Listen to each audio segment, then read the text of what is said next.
MLA అనేవాడు direct గా వెళ్ళొచ్చు, డైరెక్ట్ గా ముఖ్యమంత్రి గారికి విన్నత పత్రం ఇవ్వచ్చు, డిప్యూటీ సీఎంకి ఇవ్వచ్చు, మినిస్టర్లకు ఇవ్వచ్చు, ఎవరికన్నా ఇవ్వచ్చు. వాళ్ళ జిల్లాలో ఉన్నటువంటి ఇన్ఛార్జ్ మినిస్టర్ని ఎప్పుడంటే అప్పుడు కలవచ్చు. మరి ఇప్పుడేమో అప్పుడున్న పరిస్థితి అలా లేదు. కాబట్టి ఈ రోజు చాలా మంది వస్తున్నారు. ఇంకా రేపు నేను అనుకుంటే ఇంకొక 6 మంది రేపు జాయిన్ అవుతున్నారు, రేపు ఎల్లుండో. మొత్తానికి మాత్రం ఈ 15 రోజులలో మొత్తం కూడా మెర్జ్ అయిపోయేది గ్యారంటీ. మిగిలేదు ఒక 2-3 మిగులుతారు.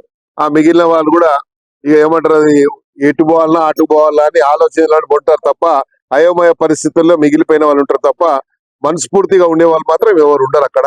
మనసు అనేవాడు ఉన్నవాడు, ఆత్మగౌరవం ఉన్నవాడు, సెల్ఫ్ రెస్పెక్ట్ ఉన్నవాడు మాత్రం వాడు ఉండడు. ఇప్పుడు చెప్తా ఉన్నాడు కేటీఆర్ గారు, ఇవాళ పేపర్లో చూశాను. ఏం చెప్తుండంటే, ఈనాడులోనూ ఆంధ్రజ్యోతిలో చూశాను పొద్దున. ఏం చెప్తుండంటే, టీడీపీ లాగా రీజనల్ పార్టీ స్ట్రాంగ్ కావాలంటే టీడీపీ లాగా ఉండాలి అన్నారు. టీడీపీ లాగా ఉంటా అంటే అక్కడ పార్టీ ఉన్నటువంటి నాయకుడికి లక్షణాలు ఉన్నాయి.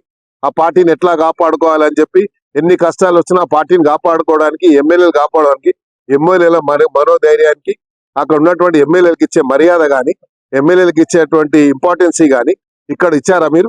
ఒక ఎమ్మెల్యేకి ఒక ఇంపార్టెన్సీ ఇచ్చారా? ఒక ఎమ్మెల్యే వస్తే గంటల తరబడి కూర్చోబెట్టి, నీకున్నటువంటి ఒక కోట్రీ, నీకున్నటువంటి వీళ్ళని మాత్రమే నువ్వు కేటీఆర్ గారు వాళ్ళకు ఉన్నటువంటి ఫ్రెండ్స్ ని ఎవడోడో జైల్లోకి పోయిన కూడా తీసుకొచ్చి ఇలా 1000 కోట్ల రూపాయలు సంపాదించావు. ఎలా ఇచ్చావు? అలాంటి వాళ్ళని పేర్లు మేము తీస్తాం ఒక రోజు.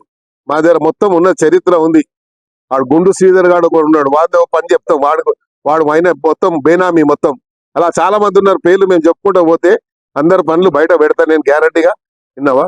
సత్యం రామలింగరాజు గారు, తేజరాజు ఎక్కడుండి ఎంత పొరపాటు చేసి ఎంత చేసి ఎట్లా సంపాదించారు? ఇప్పుడు ఆ రాజేష్ రాజు వీళ్ళందరూ ఎట్లా సంపాదించారు? వీళ్ళందరూ ఎట్లా ఎట్లా ఎట్లా 100 ఎకరాలు 1000 ఎకరాలు ఎట్లా గవర్నమెంట్ ల్యాండ్ ఎట్లా తీసుకొని వాళ్ళు ఎంజాయ్ చేస్తున్నారు?